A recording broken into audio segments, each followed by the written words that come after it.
It's episode 2 of season 2 of the Doctors and Litigation, the L Word podcast. Welcome back.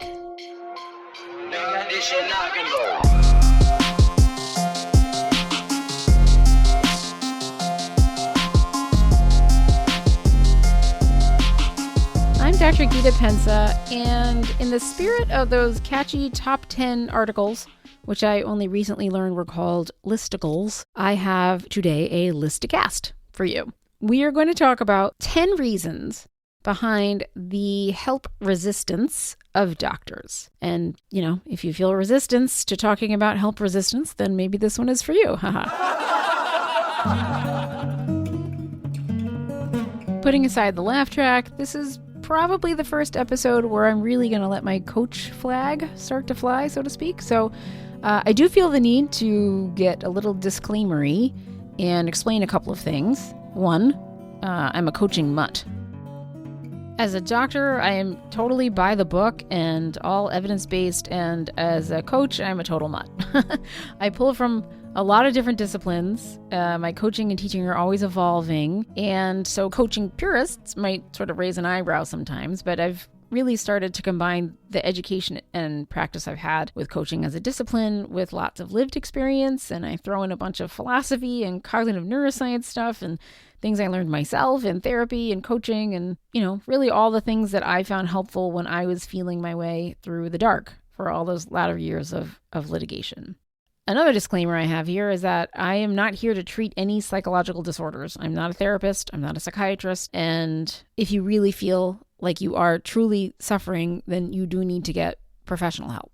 And finally, I believe that inspiration is, wherever you find it and how you adapt it. And I'm not a PhD in any of the topics that I bring up.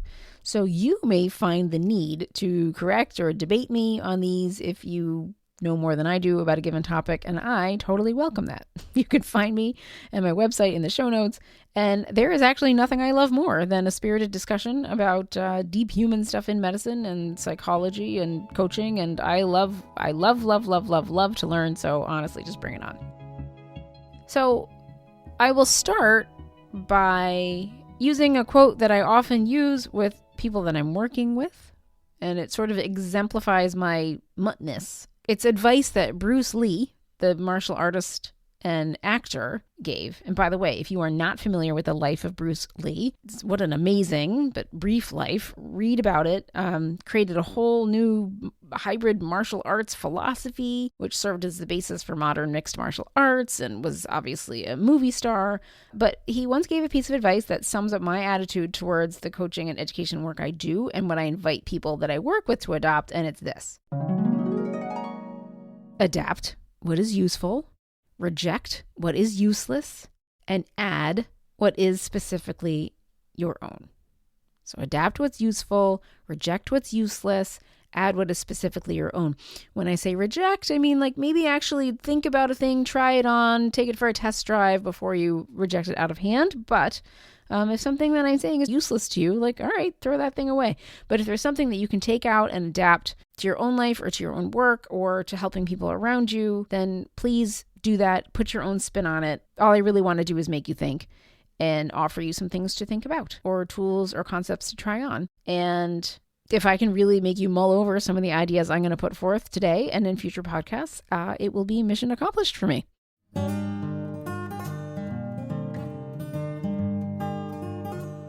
Okay, so let's get back to help resistance. Now, most of us have encountered patients who are help resistant. In psychology terms, the help resistant complainer is like the patient who complains as a way to seek help or support or solace, and then will refuse every treatment that you offer them for various reasons, right? So for every solution, there's a problem. And we all have patients or relatives that might fit the description of a help-resistant complainer. So the concept of help resistance is not really new to us, but today we're talking about help resistance in doctors.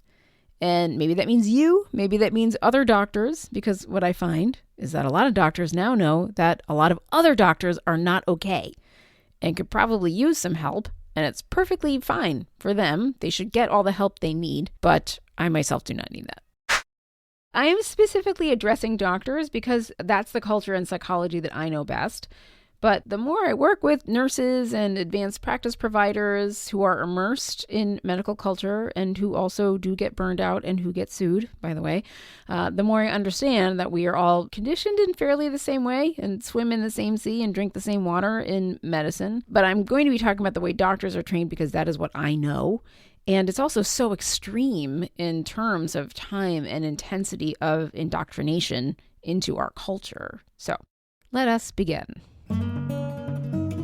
Recently, there have been two circumstances I've been in more often that have made me really start to try to parse out this question of why doctors don't actively seek out mental health help or take people up on it when it's offered to them. And certainly I had my own perspective about why I did not do those things when I was in the throes of litigation in the first few years.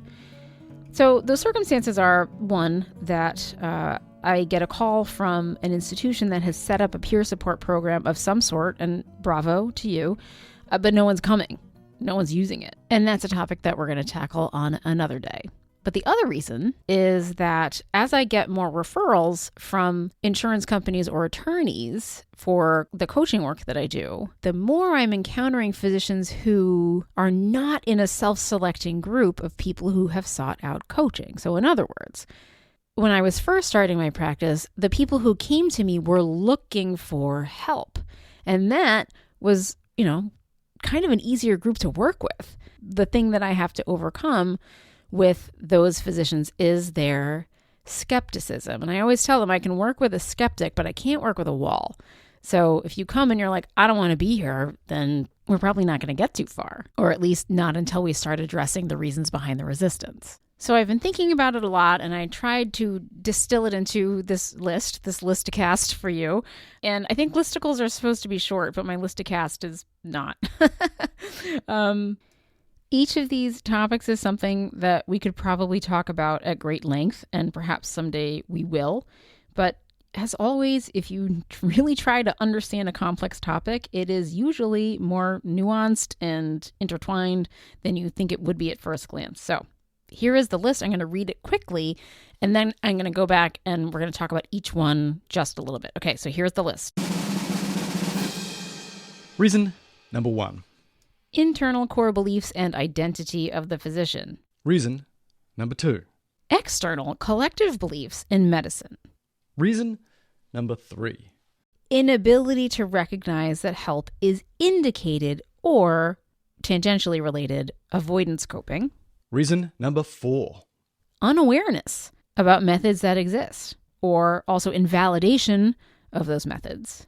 Reason number 5. Family of origin or culture of origin taboos or expectations. Reason number 6. Absent help infrastructure or a hush-hush help infrastructure. Reason number 7. Terminal uniqueness. Reason number 8. Fear. Reason number 9. Friction.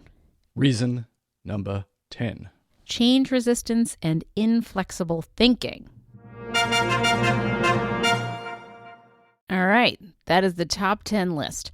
There might be other reasons, obviously, and every physician is an individual, but let us go back and look at each of these. Oh, and before we get into that, I think we probably should have defined what we mean by, quote, getting help, right? Usually when we say get help, we do mean it to be for someone who is in great emotional or mental distress. I don't love that phrase. I think it's judgmental, but that's basically our current vernacular when we talk about getting any kind of mental health optimization or assistance.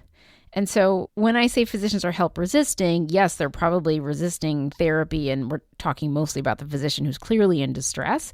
But the truth of it is that many physicians are resistant to the whole notion of mindset work or thought work or emotional regulation or really any of it. And so part of the question in this, and I think that this applies to the whole spectrum of what we mean by quote unquote help, is this question of why are we collectively so naive and maybe so arrogant as to believe as a whole in medicine that attending to or learning about and influencing our own habits of thought is something that we should look down upon. It's very interesting. And I was completely of that frame of mind, but let's think about that as we go through the reasons again in a little more detail. Reason number 1. Internal core beliefs and physician identity. So this could be a whole hour by itself, but basically how we've been trained to think of who we are as doctors and who we had as role models and the identity that we've sort of assumed for ourselves now that we have become a physician. And the identity of a physician does not include someone who needs to work on their mind. It's like a weird version of the arrival fallacy. Like when you finally arrive at being a doctor, there's some magical transformation where now you know how to think and you never have to think about your thinking again. So if articulated, some of these beliefs would sound like doctors don't need help, or this is who I am, or doctors should be able to DIY their way out of mental health distress. We may never say things like that actually out loud, but those sentiments are probably in there somewhere. As I said in the last podcast of season 1, to some degree, exceptionalism has helped us. It has helped us to achieve things that are truly remarkable. But if we look at a belief in our exceptionalism as a tool, it's a tool that we probably should learn how to put down sometimes. If we are inflexible in our exceptionalism, if we do truly believe that we have been trained to be exempt from basic human physical and emotional needs, and we just know how to take it, and that we should continue to do that all the time, that is going to eventually harm us. Similarly, perfectionism. A lot of us used perfectionism as a way to push ourselves to achieve greater things. The flip side of perfectionism is self-judgment and shame, and typically perfectionists will judge themselves very, very harshly and be very concerned about the judgment of others. And so if we're able to observe it and see it for what it actually is, we can see that in some ways it actually puts a ceiling on our achievements. It keeps us from looking for creative solutions to problems. It keeps us from trying new things. And it keeps us from accepting that sometimes external instruction or help is just that thing that you need to get over a hump so that you can keep going. But if you have an internal voice that tells you that you're a loser because you might want to get help with your thinking, or if you truly believe that you should, as a good doctor, you should not need this, then you are probably not going to accept it. Reason number 2. Number 2 is external, collective, cultural beliefs of medicine. Of course, tied very closely to reason number 1, because training in medical culture is how we assumed that identity. But an important thing to note is that medicine, like other cultures, uses shame as a tool of control. And in any society, shame helps to regulate the behavior of individuals and groups, but especially in medicine. And in medicine, there is this added threat of shame in larger society, like public shaming. And if somehow you're deemed to be a bad doctor, that's a terrible, terrible thing. And we've talked about that a lot when we've been talking about litigation. And because of some of the traits that I talked about in point number 1, physicians in general are a very shame-susceptible group. Lots and lots of perfectionists, and perfectionists don't deal with shame well. So, shame shapes us and keeps us following the norms. And we spend so many years really just living medicine to the exclusion of everything else that those norms become very, very well known to us, whether they are explicit or implicit. And the norm is that role models, leaders, exceptional doctors don't really talk about mental health work or use peer support programs or access mental health help or work on their thoughts or beliefs or do self-help or really none of those things. None of those things are deliberately taught or modeled as hallmarks of an exceptional physician. And if we don't teach or model it in medicine, we kind of relegate it to a list of things that are either unimportant or self-indulgent or for the remedial or even shameful. And those aren't our norms. So we still have this archaic sort of framing of help as something that is suggested only for the weak and damaged, as in, it's okay if you need help, as opposed to learning these skills and having external support is smart for you and your career and your patients. Reason number 3. This is an inability to recognize that help is indicated, or tangentially related, avoidance coping. So I probably should have divided these two up, but then I would have had 11 things in the list. So I think a lot of doctors are incapable of recognizing that they do indeed need help. It's sort of a foreign concept to them, and they don't see or haven't noticed that it's in their best interest to course correct in some way. And you might say, gosh, how could they not notice that they're miserable? I'll tell you, I was miserable for a lot of years, and it never occurred to me. It just wasn't on the it just wasn't on the menu in my own head. It wasn't even as though no one suggested it to me, first of all, but it just wasn't accessible to me as an idea. It just did not occur to me that that was something that I should do. Now, granted, that was a long time ago. That was 2007 through 15, basically.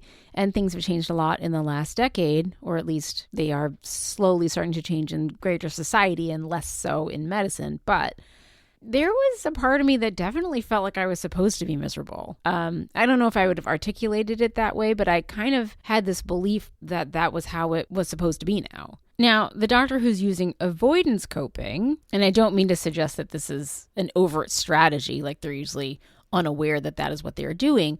But this is a situation where even though there is some awareness that there is a problem that needs to be dealt with, dealing with that seems quite difficult and stressful. And so let's do something else. Let us avoid that problem, and perhaps we'll overwork. Perhaps we'll just get completely immersed in work, or take on new projects, or do a house renovation, or anything. Perhaps you'll do buffering activities like binging TV shows, or overeating, or overdrinking, or really anything to avoid dealing with this head on, because that seems in and of itself quite difficult and stressful. Reason number 4. Reason number 4 is a lack of awareness about methods of help that do exist. When you say get help, what does that even mean? What are the possibilities? What is the help? Physicians in general have a pretty poor understanding of options open to them, and that one option might appeal to them more than another. So if you learn about what all these initials are, CBT, ACT, DBT, EMDR, who knows? There's a lot of things out there that you might just not know about. Coaching might help. Self-help books might help. You really don't have any idea until you learn about them. And the weird corollary to this is that as doctors, we often feel like if we don't know about something, it's probably not that important, or it doesn't work. And also, when I say that out loud, it really sounds ridiculous, but we do have this weird tendency to feel like that. We feel like we know about all the things, or at least all the important things that work. So it's pretty easy for us to sort of hand wave and be like, those things, they're not going to help me, when you don't really know anything about it. And we might trust other doctors who told us about those things, but there aren't any other doctors telling us about it. Reason number 5.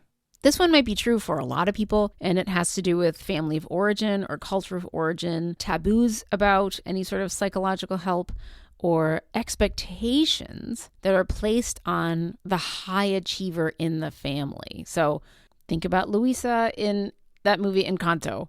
If you've always been the rock, it's hard not to always be the rock. And to admit that you need help being the rock brings you shame, might bring your parents shame, might bring your family shame, and that can be really difficult for some people. Reason number 6.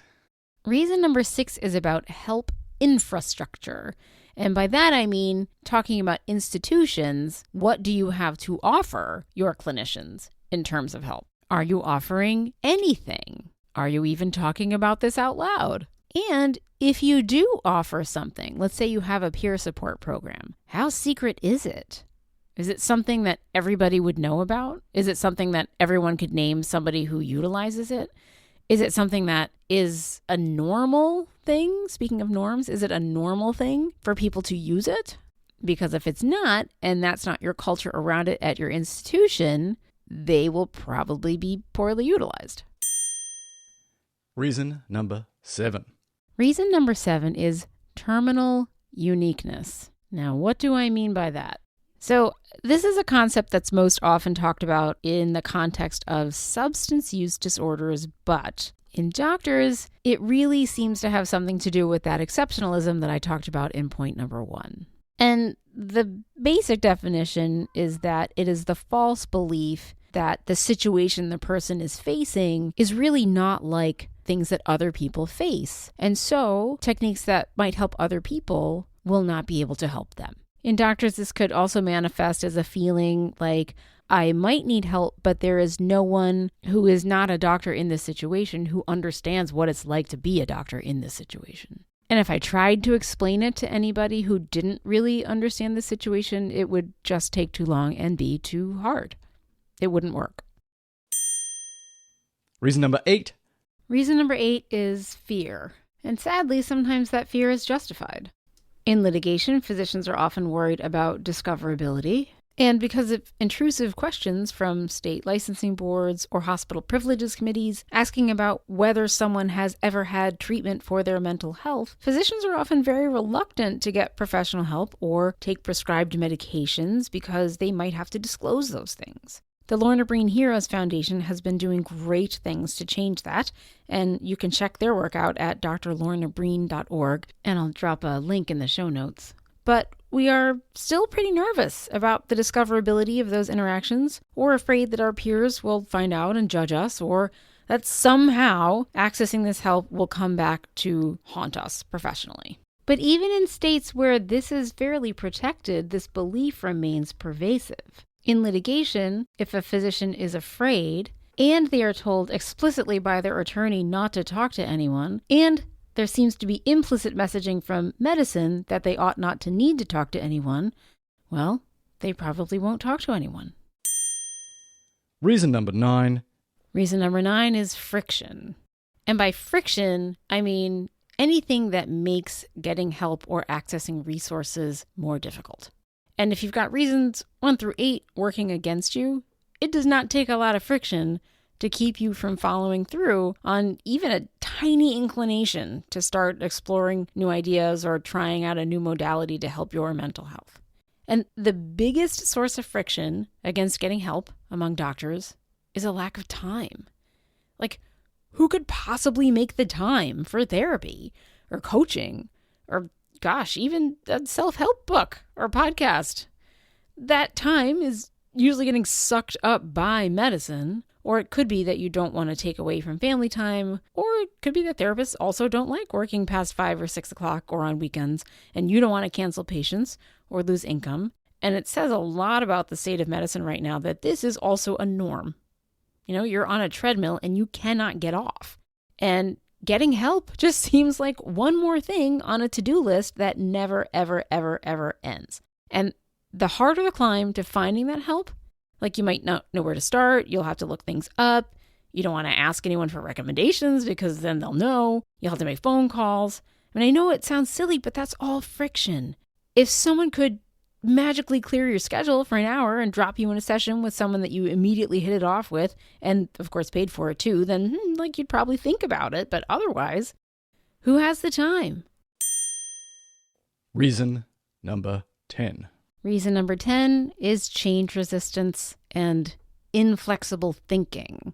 I will be talking about this again, but one point under this umbrella that I want to talk about today is this idea that the only reason that you are in distress is because of your circumstances, because of external factors over which you have no control. So there is no point in you changing anything about yourself, and there is no point in learning about these tools because they won't change the situation. For instance, you're being sued and it's a horrible situation. You made a mistake and it's a horrible situation. The way medicine works today is really, really challenging, and you're just out there trying to do good in a system that seems determined to keep you from getting things right. And you can't change that situation, or you feel like you can't change the situation. So what good is it to do anything to help improve my mental state when my mental state is not the problem? And all of those things are true. All of those things that I talked about are unfair. And at the same time, I believe that this is the time when having the ability to observe and influence your mind is the most crucial. Because when you're highly reactive and emotional, you cannot look for good solutions.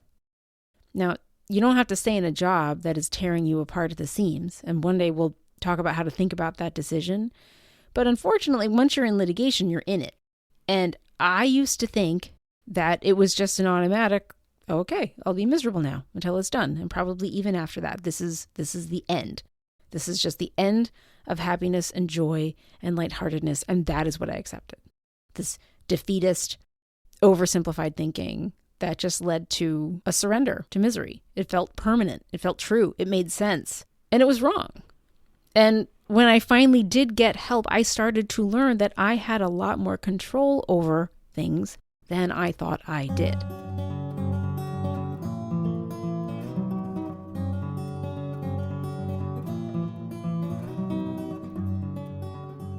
So there's my list. And the interesting thing about this list is that there's really not one thing on it that is not something we can't address as a group or as individuals. And particularly, I do mean addressing it on a larger level, not leaving it to the doctor to have to climb Everest to get help. I mean, making it easier to obtain help and new cognitive skills and mental health maintenance and growth, and making that a norm in medicine to encourage it by everybody learning about it and leaning into it and teaching it and working together to make changes that reduce that friction, to stand with organizations that are working to reduce the reasons for fear. And yeah, we can work on our own thinking as soon as we recognize our own resistance and learn to push back a little bit against it.